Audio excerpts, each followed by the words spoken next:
بسم اللہ الرحمن الرحیم۔ ناظرین، نیلے بلب کے استعمال سے گریز کریں، یہ آپ کی نظر کو کمزور کر سکتے ہیں۔ آپ کے حالات جیسے بھی ہیں، مگر یقین کریں لاکھوں لوگ آپ جیسی زندگی گزارنے کو بھی ترس رہے ہیں، لہٰذا ہر وقت اللہ کی ذات کا شکر ادا کرتے رہیں۔ شہد کے سوا ہر میٹھی چیز میں زہر موجود ہے، اور زہر کے سوا ہر کڑوی چیز میں شفا ہے۔ نیند کی گولیاں استعمال کرنا چھوڑ دیں۔ سونے سے قبل صرف ایک گلاس دودھ پی کر آپ سکون کی نیند سو سکتے ہیں۔ اسی وجہ سے بچے ماں کا دودھ پیتے ہی سو جاتے ہیں۔ ہمیشہ کامیابی چاہتے ہو تو 3 باتیں سیکھ لو۔ ہر کام شروع کرنے سے قبل مشکل لگتا ہے، اس لیے شروع میں ہمت نہ ہارو، تو کل کرنا یعنی رسک لینا کامیابی کی کنجی ہے۔ مشکلات اور پریشانیوں میں نہ گھبرائیں، کیونکہ ستارے ہمیشہ اندھیرے ہی میں چمکتے ہیں۔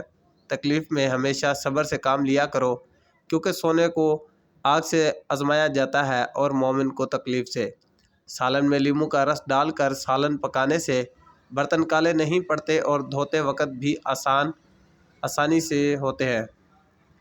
نیم کا رس زخم پر ڈالنے سے زخم جلدی ٹھیک ہو جاتے ہیں۔ تلے ہوئے کھانے بلڈ پریشر اور کولیسٹرول میں اضافے کا باعث بنتے ہیں۔ وزن اور موٹاپا کم کرنے کے لیے شہد میں لیموں کا رس ملا کر پی جائیں، 1 ہفتے میں موٹاپا کم ہو جائے گا۔ زمین سے جب بھی اٹھو بغیر سہارے کے اٹھو، اس سے آپ کی عمر بڑھ سکتی ہے۔ زمین پر جب بھی بیٹھو بغیر ٹیک کے بیٹھو، اس سے جسم کی مرکزی مسلز مضبوط ہوتے ہیں۔ چھلکا اسبگول کا استعمال نظام کی خرابیوں کو دور کرتا ہے اور ہاضمہ ٹھیک کرتا ہے۔ دماغ کو اتنا تیز کرنا ہے کہ کوئی بات بھولے نہیں تو بادام کے تیل سے ماتھے کی مالش کرو۔ جو ایلو ویرا کچا کھاتا ہے، اس کو کبھی بھی طاقت کی کمی نہیں ہوگی۔ 1 گلاس دودھ میں 5 کھجوریں اور حسب ذائقہ چینی ڈال کر اس کو گرم کر کے ٹھنڈا کریں۔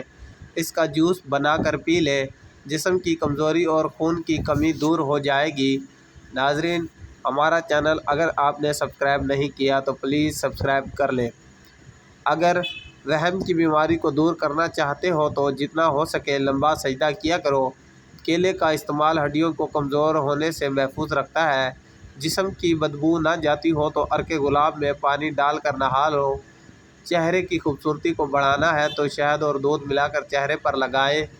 اگر آپ کے ہاتھ کانپتے ہوں تو بکری کے دودھ کے اندر شہد اور کھجوریں ملا کر کھائیں۔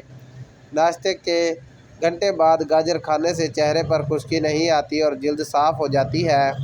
زکام کی وجہ سے ناک نہ کھل رہا ہو تو اجوائن کو ناک کے ساتھ لگا کر سونگھنے سے ناک کھل جائے گا۔ چہرہ کالا پڑنے لگے تو چہرے پر دہی کی بالائی لگاؤ، چہرہ دوبارہ سفید ہو جائے گا۔ مرچوں کی جلن ہاتھ سے دور کرنے کے لیے اپنے ہاتھوں کو چینی والے پانی سے دھو لیا کریں۔ چہرے پر لیموں کا رس لگا دو، چہرے کی جلد گوری ہو جائے گی۔ نہار منہ شہد چاٹنے سے عمر میں اضافہ ہوتا ہے۔ بانجھ عورت گڑ کے ساتھ روٹی کھا لے، اولاد جلد ہو جائے گی۔ جو لوگ خون کی کمی کا شکار ہوں گے وہ گنے کا جوس ضرور پیا کریں۔ اگر زکام ختم نہ ہو رہا ہو تو کالے چنوں کا شوربہ پی لو، اس سے کافی مدد ملے گی۔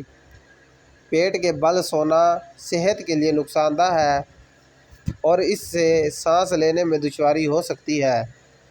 جن کو کھانا ہضم نہ ہوتا ہو یا معدے میں جلن رہتی ہو، وہ پیاز کاٹ کر لیموں نچوڑ کر کھانے کے ساتھ کھائیں۔ رنگ گورا کرنا ہے تو رات کو منہ پر دہی لگائیں، انگوٹھے پر تیل لگایا کرو، دماغ تیز ہو جائے گا۔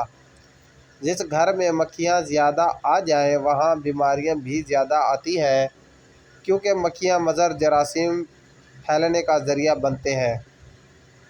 زیادہ ٹھنڈا پانی پینے والے کی دانت جلد خراب ہو جاتے ہیں۔ سورج کی جانب منہ کر کے بیٹھنے سے بہت سی اندرونی بیماریاں پیدا ہو جاتی ہیں۔